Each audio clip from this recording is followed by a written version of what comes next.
welcome to Chick Chat and Chill. I am Laura Fickett, your co-host. I own Fickett Financial Coaching, where we love to help people make more money, manage it better, retain it to build their wealth. I have 8-week workshops. I have 4-week time management workshops where you can come through. They're guaranteed or it's free. So what are you waiting for, really? I'm going to turn it over and introduce my co-host, Antoinette. Hello, I'm Antoinette. I'm the owner of Pixel This, which is a full-service design firm. We have creative ways to showcase your brand, your product, your service, turning your message into a masterpiece and attracting customers to expand your reach. So today's topic is about feeding your mind. And with that, we mean with God's Word. So whether you're reading, going to church, I think in today's day and age, it's so important to have a good foundation just to, life throws so many things at you and at your way. And a lot of times it's unexpected and you can't prepare for it. And it's always nice to have a resource to go to, whether you're feeling happy or sad or upset or confused. There's a story in there for everything. Do you agree, Laura? Yeah, I mean, I tell people when I coach them that 80% of their thoughts in the day are like negative. So you have 80,000 thoughts and 60,000 probably would be negative, so 75%. And if you think about it, when you get up in the morning, like the alarm goes off and you're like, oh, I don't want to get out of bed. Or your feet touch the ground and you're like, oh, this is so cold or so hot or whatever. And so you really need to, just like you feed your body with good food and you feel better, you need to feed your mind with good food. All day long, you're going to be reached out with social media and with news and with all kinds of things that are not good. You're going to get in a car and you're going to be angry. And it's all this negative barrage of information hitting you. That what are people doing, like, to feed their mind with good food? For example, we tried to already film this podcast and it didn't film. It shut down. And so this happens a lot, I think, when you're trying to feed your mind with good food or you're talking about God, that things happen. Yeah. Do you notice that? Like, it was weird that it just stopped recording. And so we've had to start over. But there are all kinds of things that stop you because I think the world in general wants you to live in that negative place. Yeah. I've had a couple times where we used to have in my last church, we used to have small group, almost like semesters. So it was like 3 times a year. And always in the beginning of it, all the small group leaders would have car problems or all these things happen. We also used to do 21 days of prayer and fasting. And I remember we had this like freak snowstorm and then I got stuck and I was on the way to a wedding and I ended up getting hypothermia, like crazy. I mean, crazy stuff. But that just means that the message is important and the enemy's just trying to do his thing and it's not gonna work. So. But I think that may be why it's hard for people to get started, because I equate it to when I'm coaching people in finances. They say to me like, oh, I met with a financial advisor and they said I should put aside $1,000 a month and I can't even save like $10 a month. So I don't do anything. And the Bible is a big book, right? And so I think people just find it so overwhelming that they just don't get started at all. And it's kind of like something comes up. Oh, well, I wanted to start, but then I had to do this and I'm so busy and whatever. And there's always these distractions and temptations. So about a year ago, I found this book. It's 52 Weeks to Read the Bible. I brought it with me. This is spiral bound, and you can get one that's a little bit cheaper, not spiral bound. And it's written by Dr. Kimberly Moore. So thank you, Dr. Kimberly, for helping me with this. There's the woman's version, there's the man's version, but you read a couple chapters a day, and then after 6 days, there's some questions in there, and it says, like, how does this relate to your own life? Like, it really connects the stories in the Bible to today and how you can be using it. And I bought this for my kids, and my 23-year-old daughter, she started reading the Bible. I bought it this past Christmas and gave it to her. And she says to me, she calls me one day on her way to work. She says, Mom, I can't wait to get home and read the Bible. And I'm like, oh my gosh, like, I'm like so excited because now she's putting like this good information in her head. The Bible there's nothing in there that has ever told me to like kick puppies or like step on kittens. Like, it's good stuff in there. I mean, not everything that happened in the Bible is good to people, but it's good stories and good history. And so she says to me, Mom, like she's just reading through Genesis. And she says, Mom, you are not going to believe this. And I'm like, okay, well, I've read Genesis, so I think I am going to believe it. But I couldn't, after she told me this story, I couldn't believe it. She's like, Mom, there's this guy and he's got like 4 baby mamas. And he wanted to marry this pretty sister, but he ends up marrying the ugly sister because the pretty sister can't have kids. And then he has a kid with her and her maidservant. But then it turns out the pretty sister can have kids. So he has a kid with her and her maidservant. So he's got like four baby mamas. She's like, but I'm really disappointed. Like they killed off Rachel in season 1. And I'm like, what is going on here? Like, I'm so happy that like God is speaking to her in the language that she understands as a young adult. But I'm just like, oh, I have never heard anybody talk about Genesis that way. Why? But she was so excited. Yeah. It's amazing. Well, I think the thing with the Bible is it seemed even like a good sermon at church, there'll be almost everyone in the audience feels like it was delivered directly for them and what's going on in their life. And part of that is because each story has so many different layers to it, so the principles, of good living and a good life and stuff like that, and the lessons learned can apply to so many different situations. And I think that's why it's so universal, and that's why it's the #1 book of all time. Yeah, absolutely. But I think, like, talking about church, I think people, and I know this for myself, like I strayed away from church and religion, and I grew up Catholic. I mean, I'm all Italian and there's 7 kids in my family, so I don't think there was another choice, but I'm just kidding. But I think we feel like, we're not doing the right things. And so sometimes I feel like, well, I'm not like worthy of going to church or whatever, or we had bad experiences in church and religion. And though that's imperfect people trying to get together and develop a relationship with God. That's what I came to understand, is that my expectations of what this was going to be was not correct. What I wanted to do was develop a relationship with God. So I found a church, which it's a Baptist church. I'm not Baptist, I'm just Christian.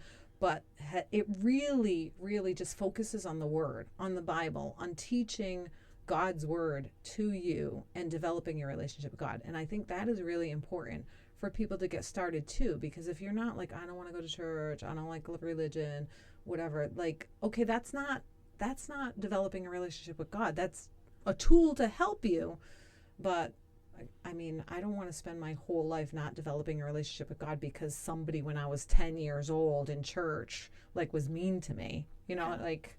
I mean, I had a situation that drove me away from church for a really long time, where when I was 16, my mom wanted to go to confession. We also grew up Catholic, and she asked me to go with her, and she hasn't gone to confession in a very long time, and I agreed to go, but then she wanted me to go to confession as well. And I said I didn't feel like it. And she nagged. And finally I was like, okay, I'll go. And then. Was that like a week of your life that you had to sit there? Yeah. Well, no, but it was like, it was like not, like I went to a Catholic high school and we have confession, and it's not, like I just didn't feel like it was the time for me to do that. Anyway, so the day of confession that we were going to go, and it was Easter, we were going to get our eggs blessed, and it's this whole Polish thing with water, but yeah, there's this thing called schmingus dingus, but I digress. But anyway, I do want to know what that is at some point. Yeah, so anyway, so I told her I'm not going to go, and then she started in on me, and you're a teenager, and I know why she wanted me to go to confession, because I was dating a Jewish guy. And she thought I was going to convert and become a Jew, and she was all freaked out about that. So I have to confess my sins that I'm dating a Jew, So anyway, we had a fight, and finally I agreed to go. And then, I get in the confessional. I'm like, bless me, Father, if I've sinned. And then the priest just ended up getting very inappropriate with me, like very inappropriate. I told him that I didn't want to go to confession. I'm only here because of my mom. And then he just started saying and doing things that were extremely inappropriate. And then he told me if I didn't, that I was going to burn in hell and all this stuff. And I was like, gosh, at the top of my lungs, I was like, how dare you? Like, God has been my BFF since I was little. Like, I had a crappy childhood, and he was the one that I just turned to during all sorts of turmoil. So to have this guy I was like, I'm going to burn in hell. And it was at the top of my lungs. Everyone in the whole church heard. So I get out of the confessional, and my mom's like standing there, and I have a like horrified, along with like 50 other people just staring at me like, oh my God, that's the devil child who was screaming.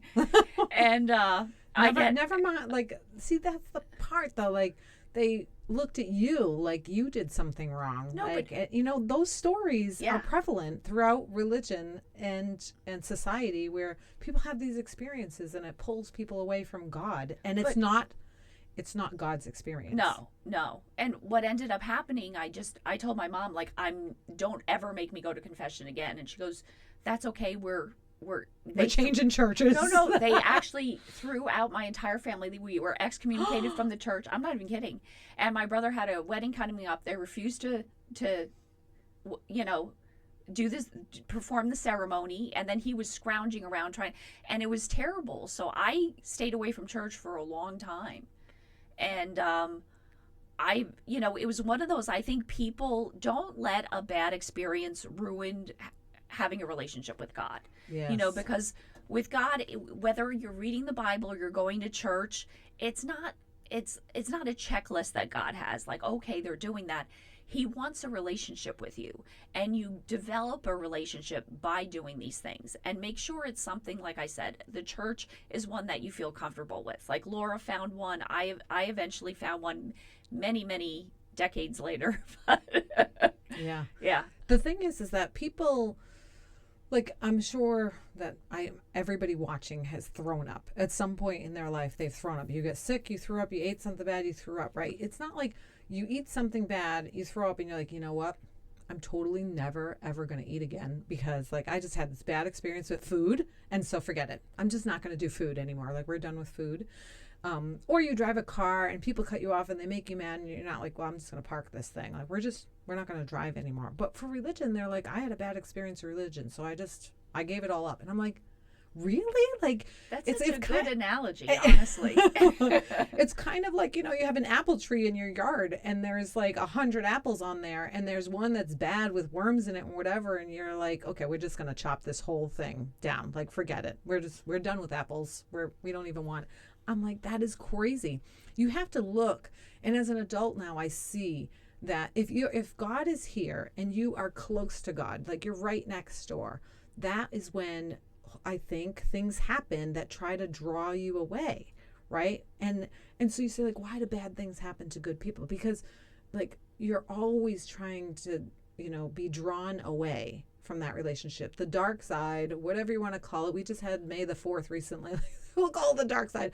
Always Satan, whatever you want to call it, tries to draw you away. If you're already over here, like God's here and you're already over here, you're going to be left alone. So I think people have that one bad experience, and I don't know anybody that hasn't had a bad experience in a religious setting or a church setting. I mean, you can even talk to the pastor and he will tell you that some stuff goes down in church, like some non-Christian like stuff goes down in church, because we're all imperfect people trying our best to get together and learn God's word. But it absolutely should not stray you from reading the Bible and feeding your mind. That's what this podcast is about, is feeding your mind with good food. It's not about going to church. That is one way for me to feed my mind, because the pastor at First Baptist Church of Palm Coast, like, he actually helps me think, like, how does this relate to my life? But that's just one way. Reading the Bible, you do that by yourself. You get this, like I said, 52 weeks to read the Bible, and you just do it in your own home. Like, there's nobody stopping you from feeding your mind with that good food. Like, it's not a romance novel, but there's a lot of steamy pieces. Yeah. But like the 4 baby mamas. But I think the one thing that I found with the Bible is that whatever you're going through life, like, I just found out recently that I was told my dad's dying. So that hit me so hard. And if I didn't have like a religious relationship with God, I wouldn't even know what I'd be doing. Like, that pillar of strength is really helps you get through the tough times. And there's so many times where things happened in my life and I felt like everyone was against me, and I always had God on my side. And I think that is so important. And it's not even for the tough times, but even times of like where it seems like such a great idea and everybody's doing it, and then it's kind of your like morality check, you know? It's your strength through the dark times. It's the thing that, you know, just because everyone's doing it, you're not going to do it too. You know, it's more about being right than just being accepted by friends or society. You know, we're called out to be better. And it's one of those things that I think, like I said, it's like an onion. There's so many different layers to each story, and so many different things that have gone on through there, that no matter what happens in society, the Bible's kind of been there and done that with everything, like literally everything. So I know it's interesting too, because as you're talking, yeah. like this happens to me all the time. Like as something comes up, I just open the Bible just to like whatever. Okay, so she was talking, and you know, you could feel the emotion, and so I just opened to Psalms, and the first thing I look at, it says, "But you, O Lord, are a shield for me, my glory in the one who lifts up my head. I cry to the Lord with my voice, and he heard me from his holy hill." Like that's the first thing I opened as we're having this discussion. And people say to me, like, I don't know if I believe in God. I don't, you know, well, I mean, you know, ask him to give you, ask him to help you with the relationship, ask him to show you signs and things like that. But you've read plenty of books, okay? Even Dr. Seuss, I feel like I'm not a reader. You've read plenty of books. And do you believe in the author? Like, do you even know the author? No. So why not this book? Like, why not? This might lead you to something fantastic in your life, like it has me and Antoinette and the people that I know. But, I mean, people have read Stephen King, which there's nothing wrong with Stephen King books. I personally never read them because, like, I don't want to hear about pets or children dying. But, like, and do you know Stephen King personally? Is he your best friend? Like, do you believe in all of everything that he believes in? No, but you still read his books. Yeah. So, like, what's the deal? Even when I got kind of called back to church, I was literally folding laundry, and I was talking to God, and he said to me, he's like, you know, I always come to your house. It's time you come back to mine. So I was like, oh, I think I'll do that, you know, and I went looking around. But I mean, it was so interesting that, you know, when I started that church, then they were mentioning like, oh, there's small groups or like, you know, Bible study. And I was like, oh, well, I'm not that person. And then the pastor was like, you know, you could just go once, and if you don't like it, then don't go the next week. And I was like, oh yeah. Like, I think so many people think it's like, oh, I have to commit to this thing for the rest of my life. Just go and see what you think. And if you don't like it, try a different one, or, you know, read a story. And if that one doesn't appeal to you, go to a different chapter. There's so many resources that you could just say, you know, I'm going through, I don't know, a breakup, or I'm going through some kind of sickness. Like, what are some good Bible stories and verses? And you could go there, and it'll bring you so much peace. And I remember I was actually, you know, I don't know, when I first did the Bible study, I just thought people would just sit around crying. And I was like, oh, I'm like, I don't want to go to that where people just read the Bible and bawl their eyes out. I'm like, that sounds terrible. But I enjoyed it so much, and I eventually led my own small group, and I actually wrote my own books. So I wrote 2 books, and we were having this one session, and we became like a family. And I think, if, especially as an adult, if you ever struggle with like ways to meet people or friends, it's such a good way to bring community, and people bond. Like you form relationships like no other. You know, if I'm working with somebody, and let's say I'm up for a promotion, secretly they might wish, you know, they might be like, oh, good luck, but then they're like, why didn't I get the promotion? You know, and then in my church group, they're like, not only praying I get the promotion, they're praying I get head of the company. You know, it's a different mentality, you know, and people And it's not that people are perfect. Believe me, some of the most imperfect people I met are through church because it's raw and it's real. And people don't feel the need to put on these pretenses. Like, we all have a story. We all have that, moment that, we actually gave our life to Jesus and made this commitment. And I think it's huge. I mean, have you found that to be with like relationships or any of that? Well, I mean, anytime you get a group of people together, the dynamics are going to be like crazy, right? And so there's some people in the group that are actually like reading the word every day, and they're concentrating on developing their relationship with God. And then there's some people that are just showing up casually, and then there's some people that are still working on their relationship and they're working on themselves. And so I tell people all the time, I do find, though, that you're coming together for the common purpose and the common goal. And it's not to do anything bad. It's to do something good. It's to increase your life. It's to make you, feel better and make you understand, like, all kinds of things that you never would have thought about before. So I went to a Bible study. I think I was the youngest person in the room, and I stopped in there, and they were having a financial conversation, which I was like, oh, maybe this is a Bible study for me, because I'm like a financial girl. And they were talking about the lottery had reached like $1 billion or whatever. And the person that was instructing the Bible study said, well, if I won, I would just donate it all. And I was like, well, wait a second. Like, if God, I teach a financial stewardship Bible study, and basically the premise is, it's from Charles Stanley, and the premise is that all the blessings that you have are from God. So the money that he gives you is his, and you're supposed to be a steward and take care of it really well, which it puts a different thought in your head. Like, if your parents or someone you care about and somebody you love gives you their last $1,000 and says, please take care of this for me, you treat it with more respect than you do your own money. So it's a very good Bible study. But anyway, so I said, well, if God thinks that I can handle $1 billion and that I'm going to be able to multiply it and I'm going to be able to do something great with it, I wouldn't want to just give it away. Maybe I want to like start a philanthropic organization or invest and give all the investment proceeds. Like, God obviously wants me to do something. He's not giving it to me for me to just be like, oh, I gotta get a hot potato, like get it off my plate. Like, so that group didn't share my thoughts. And so that was not the place for me. So see, it's like trial and error. I told you, like, imperfect people trying to worship, together. And so, but I did recently finish out a Bible study, precepts at my church, and we were going through covenant, and the things that I learned about covenant relationships throughout the Bible, I was like, oh my Lord, like, I can't believe like you have hidden this from me. But throughout the Bible, there's covenants that happen, and they really took that stuff seriously. Now people, their word isn't even worth as much as a penny for some people. Yeah.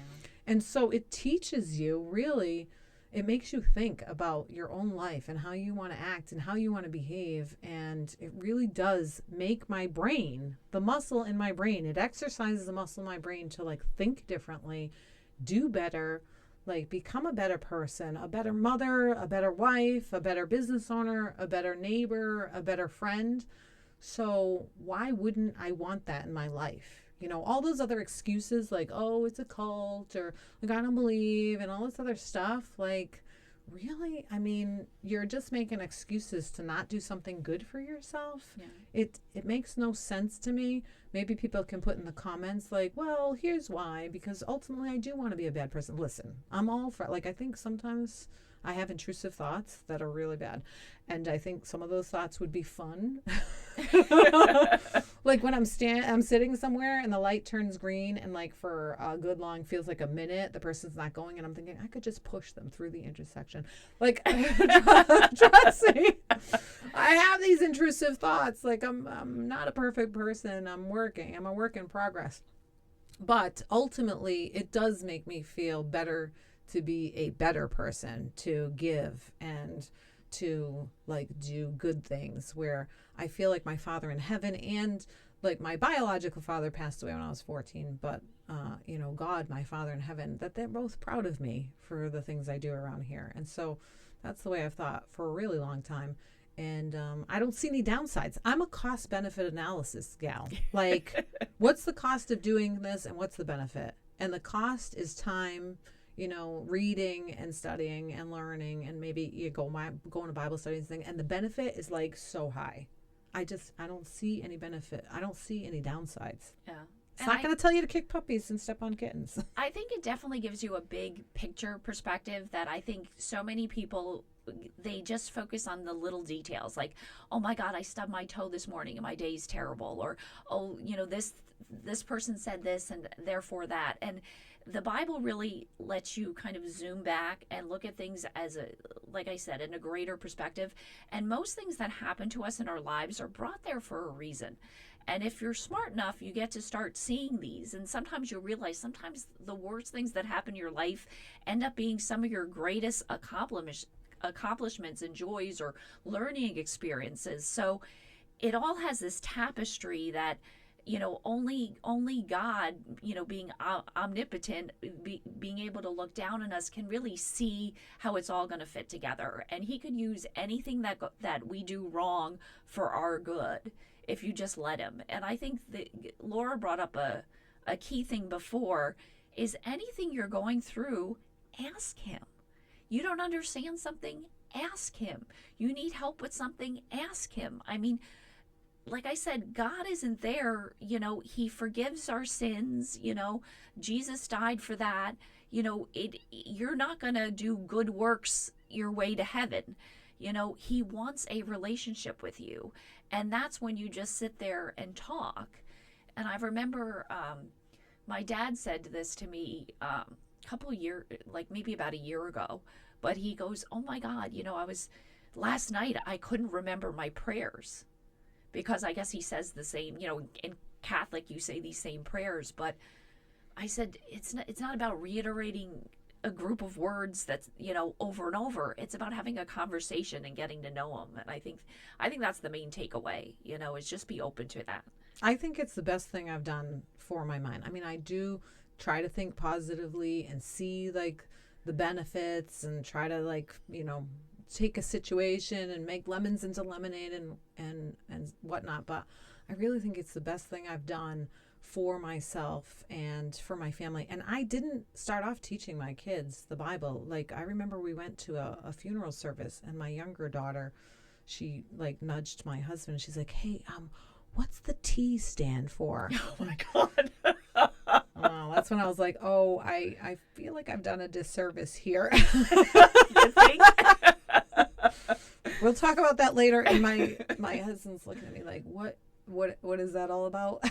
Oh no, I know. But here's the thing is that God's given me a chance to make up for it. Like I said, my kids are getting into reading the Bible, and I've developed a closer relationship. And I think growing up, we always wanted perfect parents, right? Like, you see somebody else and you're like, oh, they have perfect parents. Nobody had perfect parents. Like, one of mine passed away when I was 14, and my mother kind of, lost hope at that point. And none of us have had perfect parents, but we all have a perfect father who loves us. And don't you want to develop a relationship with that? Yeah. I mean, come on now. I can't believe a half an hour. I always can't believe a half an hour goes by as fast as it does. This wasn't meant to put you into a specific religion or any kind of place that you feel uncomfortable. We're just trying to tell you to feed your mind with good food, and the Bible is good food. It's great. So try it. Yes.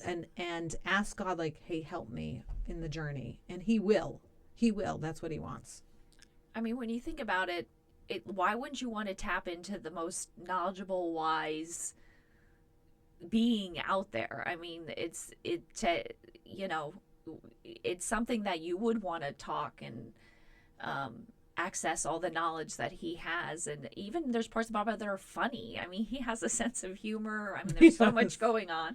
And he's so forgiving. Yeah, so forgiving. But next week's topic, we're going to also kind of, I guess, piggyback a little bit on this because it's about self-care, which I think is so huge. And I think it's something that so many people kind of forget to do or forget to incorporate in their life. And then they go down this rabbit hole, and then next thing they're huddled in a corner crying, and they don't know where to begin. So I think the key to, staying positive and being a really contributor to life and having the best life possible is self-care. You can't care for others if you're not caring for yourselves. But any closing thoughts? Or Yeah, well, with the self-care, I mean, the thing about self-care is I try to give, but then sometimes I feel like I burn out and I break down, and that's been like my pattern.